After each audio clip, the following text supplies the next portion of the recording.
This is Hedy once again from Nanny's Italian Kitchen. What I'm going to be making for you today is a continuation of my meatball video. You learned how to make the meatballs in the video. Now it's time to make the sauce, or as a lot of Italians call it, gravy. We called it gravy when I was growing up. I don't know why. That's what my grandparents called it, so we called it that. And it was never pasta. It was macaroni.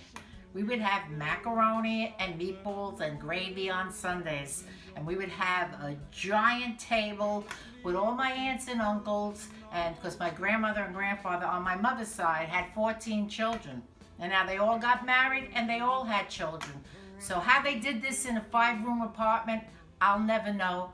But we made it. We're here.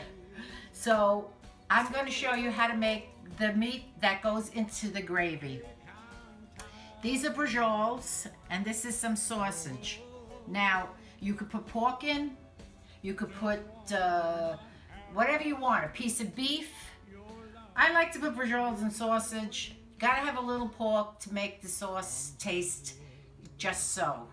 Now, years ago, we used to use paste, tomato paste, but my mother had a heart attack when she was in her 40s and a stroke when she was 42. But the doctor told her at the time, don't use tomato paste. Don't know why. I think it was because there was a lot of salt in the tomato paste, how they dried it out, how they dried the tomatoes and made the paste. So from then, we only used fresh tomatoes, but I've learned to use a little bit of tomato puree to make it a little thicker. You could use the paste if you want in place of the puree. Not a problem. Okay, so here I have 4 bracioles. You can have them all done at the butcher or the supermarket. I go to DeCicco's. Here's a plug for you, DeCicco. I love DeCicco sausage around here. I can't get sausage as good as DeCicco's, and their meat is excellent. So these are the 4 bracioles. What I'm going to do is I've minced up 2 or 3 garlic cloves with fresh parsley. Always use fresh. I have fresh parsley and fresh basil plants in my house at all times. You can buy them at the supermarket, whatever, but you should always have these fresh herbs to get in your house. So I would take the garlic and parsley and smear it on the braciole. Distribute it evenly because you're going to roll these up. I try my best. Now, sometimes you could use whatever the butcher makes the bracioles, but sometimes you buy flank steak. Sometimes you could use skirt steak. You open it up. But I learned to do a little bit of this stuff with the butchering because my mother and father had a butcher shop in the 40s. My father hated being a butcher. My mother loved it. She was a butcher. She was 9 months pregnant to me, and she was skinning calves. Okay, so we evenly distribute this. Two big cloves and a few sprigs of parsley, or 2 tablespoons of parsley should do the trick. I'm gonna wash my hands. Pause for station identification. Okay, so now that you have the garlic and parsley, you're gonna put some grated cheese. Put a generous amount. They're going to cook in the sauce for a couple of hours. Okay. And I put a little breadcrumbs too. You could put some salt on it, but you don't really have to because the cheese is salty. So I put a little breadcrumbs to get the mix in there.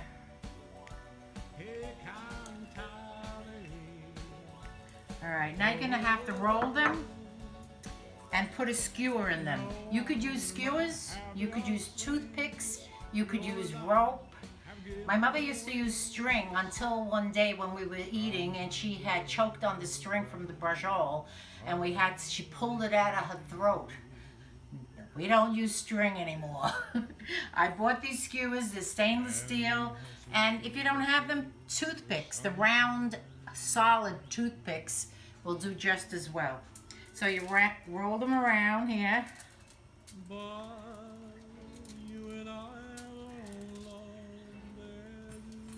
And you put a skewer in. You could use one. One is usually sufficient if they're small. If they're big, you're going to have to use two skewers, one on one end and one on the other. Okay, here we go. Make sure you buy the stainless steel skewers, because if they rust, you can't put them in your meat. Alright, so this is the last bracciole. I'm rolling this up. I'm heating up the oil. What I've done is, the oil that I fried the meatballs in, I'm using the same pot, but I took a lot of the oil out, because sometimes when you have too much oil, it gets greasy, because the pork releases fat, the beef releases fat, the meatballs release fat. You get a ton of grease on top. We don't want that. Okay, so here I got 4 sausage links. You can put as many as you want.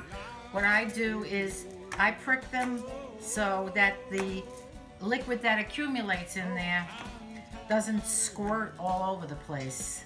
So here we go. Turn them over on the other side. Giving you all these little tips that I've learned throughout the years. I've learned a lot of things from watching people, from watching cooking shows, from watching my aunts and my mother and my grandmother. There are so many tips that I've accumulated over the years. I'll try my best to give you whatever I have. Hi, I'm going to brown the bracioles a little bit. Make sure the oil is hot. I've taken most of the fat out, like I told you. So I'm just going to brown these a little bit, not a lot. But they're going to cook in the sauce.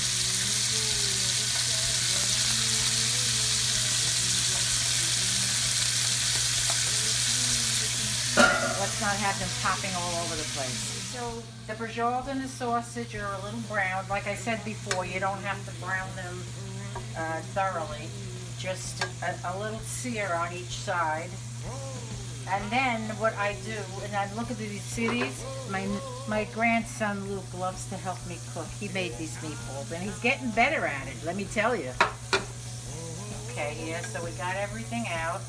Now what I'm going to do is, I use fresh basil and garlic. I take the, cut up some garlic and put it on the bottom. My mother and grandmother never did this, but over the years I put some garlic in because it gives it a little added flavor, a little zing. Okay. So, wait for the garlic to brown a little bit. I put some basil leaves in there, always fresh basil. That's about 6 or 7 of them. Move it around. Try to get all the drippings up.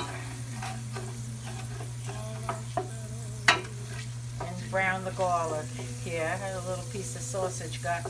You got away, you little son of a gun. It's Good Friday or I'd eat you. Okay, so the garlic and the basil get a light brown.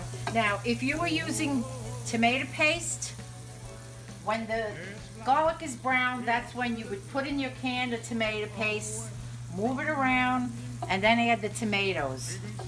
But since I'm not using tomato paste and I'm using tomato puree in its place, I will put the tomato puree in substitute of the tomato paste.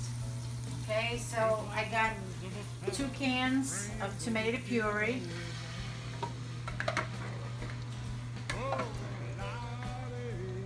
I like to get every little drop out. My sons will tell you, if I could squeeze that can, I'd squeeze it.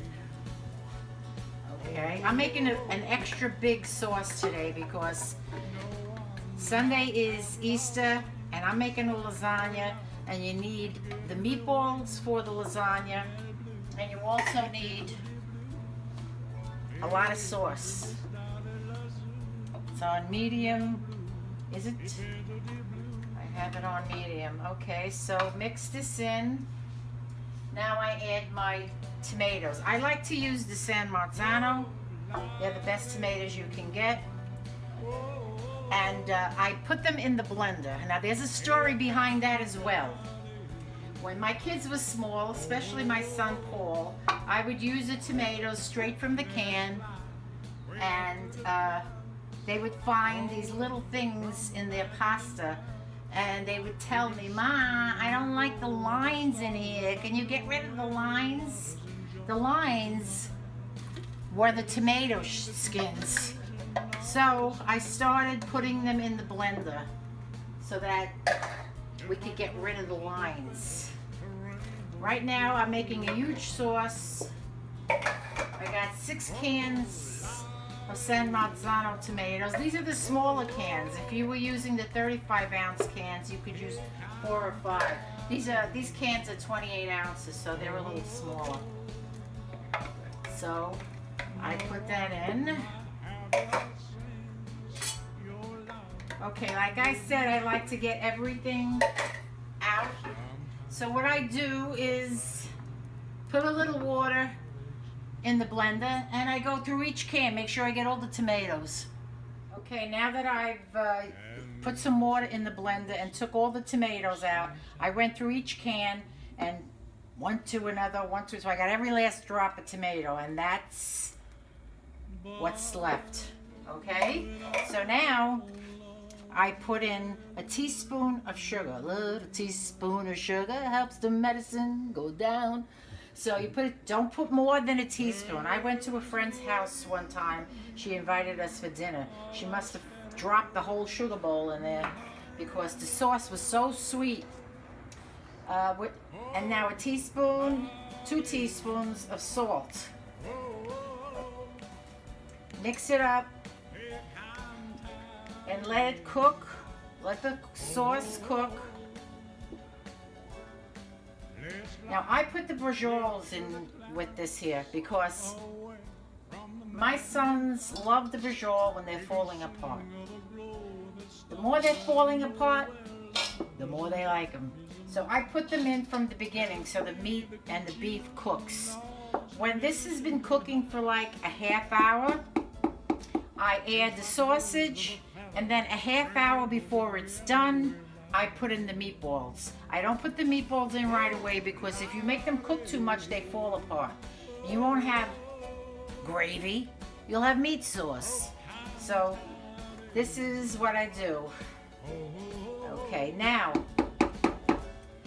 let that come to a low boil. Put it between low and medium.